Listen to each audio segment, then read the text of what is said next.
Greetings, family members. It is Friday, August 27th, 2010. Where are we going? To the doctor for our first baby appointment.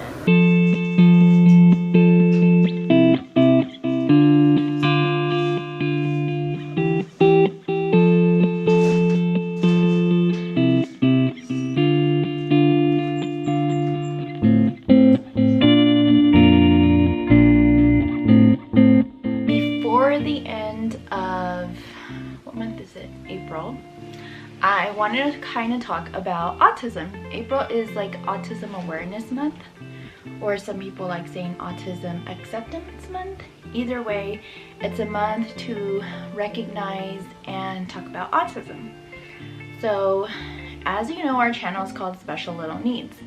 That's kind of in reference to our two kids. I've already made a video about Aria and Down syndrome and just kind of how we found out and how that process was.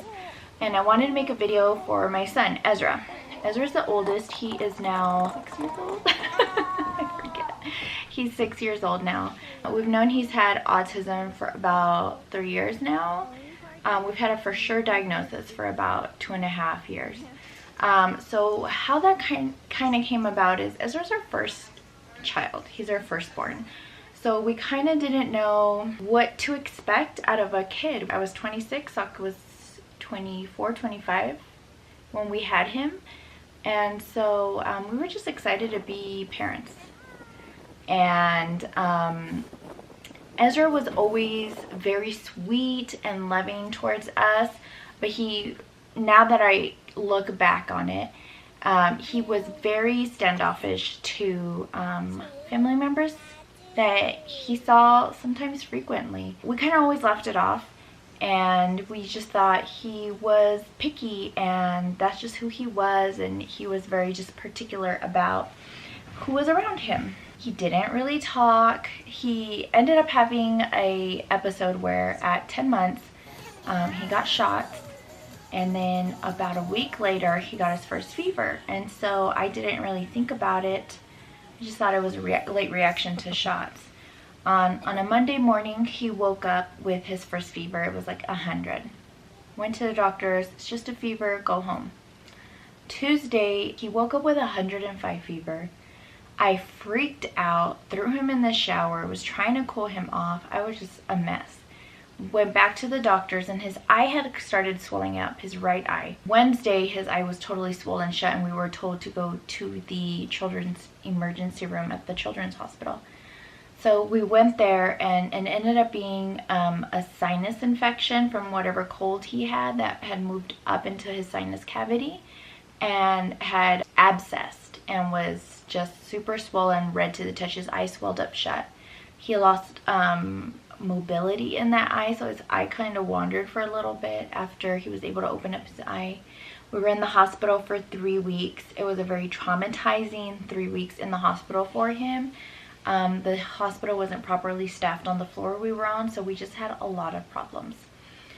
So all the speech that Ezra had at that point just kind of like dwindled and was gone. We just thought he was kind of traumatized. We were traumatized, so we figured he was traumatized from the whole experience, and that's why he had just lost his speech. A month later, I got pregnant with Aria. We found out Aria was going to have Down syndrome that summer. Aria was born in December, and she was in the NICU, and our kind of lives kind of revolved around Aria's appointments and checkups. And the first year of life with a kid with Down syndrome is really, really busy. So of course we were paying attention to Ezra, but we just thought, you know, from the moment Aria came home, he didn't like Aria, he didn't want to touch Aria, he didn't acknowledge Aria. And we just thought, okay, well, he's been our baby and he just doesn't care for her. She's boring. She doesn't do anything but sleep and eat and poop. Because I had known that Aria was going to have Down syndrome ahead of time, I had set up all these appointments that we were going to need. So I set up an appointment with, it's like services that almost every county provides. We are established with the county services here in Colorado. So in California, we got hooked up with them. They came out when Aria was 2 months, and they started coming out every week. And they would check on her progress, you know, tell me things that we could work on for her mobility and just to keep her on track as much as we could. And as they were coming to check on Arya, they were noticing certain things that Ezra was doing that we had just kind of written off as that's who he is, that was his personality. And so I remember one day, she must have been 3 or 4 months old, and they were like, Ezra's gonna be 2. I was like, yeah. They're like, well, you know, have you ever noticed that he doesn't make eye contact with people? I was like, no, he makes eye contact with me. They're like, yeah, but with other people. I was like, no, I guess I haven't. I just thought he was shy. Does he always respond to his name? I was like, no, he ignores us sometimes. She's like, okay. Does he always watch Thomas the Train? Yeah. Does he say words? No. So he was almost 2 years old. He wasn't saying mama or dada. I was a late talker. I believe I didn't speak till I was almost 4 years old. Same with my brother. 3 or 4 years old is when he started speaking. So I just thought Ezra was going to take after me and be a late talker. Well, they were like, you know, these are signs of autism, and you should probably get him looked at. So here we are dealing with a newborn daughter who has Down syndrome and all of that doctor's appointments and emotional stuff that comes with that. And then here are these teachers that see my son once a week, but that was enough to raise red flags for them, telling us that, you know, we think he has autism. And I was like, oh my gosh, that's crazy. We were kind of freaked out, but I think it was less scary than Down syndrome was, because I had been around kids with autism for a really long time. I kind of naturally gravitated to them when I was working with kids, because I would always be able to pick them out and just really be their advocate in the school, in the after school program, and with their teachers. And so it wasn't as scary for me, but it was still a little daunting because I didn't know what that meant, and I didn't really know what that meant for Ezra. He started having ABA, which is in-home therapy, 30 minutes every day. Then it turned into an hour, and then it turned into an hour and a half. By the time he was going to be almost 3, they had diagnosed him using the diagnostic book that was outdated. But legally, this organization wasn't required to use a new diagnostic book till the following year. So they had diagnosed Ezra with basically like, we're not sure what it is, so we're going to label it this because he doesn't fit under all the criteria. So we decided to send him to preschool, and we were just noticing he wasn't meshing well with the other kids, and he wasn't meshing with the teachers as well, and just things are harder. And we knew he had autism. The teachers knew he had autism. We just needed that diagnosis. So I waited till the following year, when I knew the agency was required to use the new diagnostic book, where it's either you have autism or you don't. You can't say it's one of these in-between things. So sure enough, he was diagnosed with autism 2. So I guess they kind of broke it down between levels 1, 2, and 3. Ezra is moderate. We knew he would be moderate. He's not severe, but he's also not savantish, I guess, where he's talking and absorbing all this information very easily, and he's able to like acquire all this knowledge, but at the same time he's very verbal. Like that's not where Ezra was. He was nonverbal. He was very social with family and friends, just didn't know how to interact with them. He was picky about his shows, but really enjoyed them, paid attention. He didn't know how to play with other kids. He didn't know how to interact with other kids. But he was loving and affectionate. And so he's just kind of like this soft mixture, I guess, of autism. And that's how he's always been. And when we finally got that diagnosis, we knew that we would for sure get the help we needed from the school district. And it just so happened that that summer is when Sock, my husband, got the job here in Denver. So Ezra was going to be going to an autism-only preschool program. As soon as we moved here to Colorado, to Denver, that was like the first thing I was looking for. I was calling the school district. Even before we moved here and we had found a house, I was calling the different school districts, figuring out what I could do. By the time we got here, I knew who to call. I knew who I needed to speak to, and we got him into the school district right away. And it so happened that he was able to join an autism-only preschool program here. His teacher was Miss Elizabeth, and she is a godsend, amazing, and I still keep in contact with her all the time. She really helped Ezra move along. I'm not going to say it was easy, because the first time he met her, he had butted her, but she really grew to love him. He learned a lot of coping skills. Within a year, Ezra went from not saying anything at all to saying mama. When he called me mama, that was like, oh my gosh, he knows who I am. Say, look, mama, lots of snow. Lots on snow. Now, we've been in Denver almost 2 years, about a year and a half now, but almost 2 years, 2 years in August, and I can have conversations with my son, and I can talk to him, and he plays with his sister, and he plays with his baby brother, and he knows who his grandma is. He calls her Gunnies. It was really cute when he started calling her Gunnies. I'm no longer mama, I'm mom. Mom! Dad. He knows who his cousins are. He remembers their names.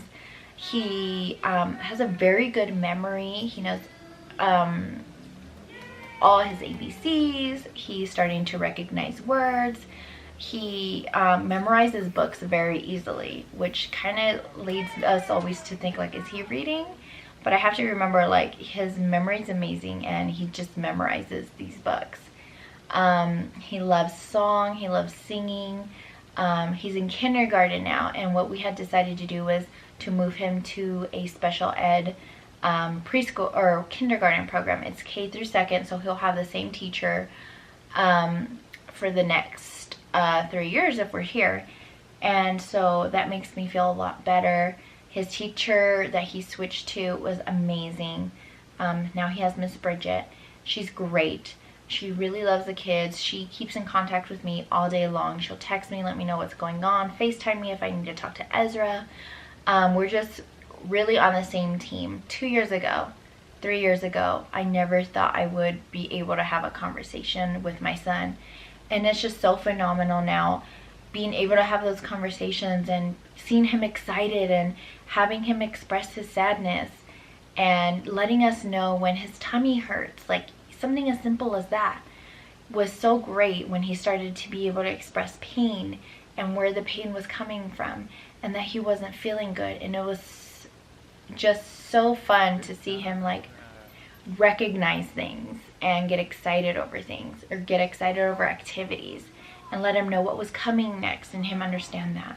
And I think that's what a lot of parents take for granted. Not that they take for granted, but they just don't realize, like, how precious those moments are, and how precious it is to get them at the appropriate age level.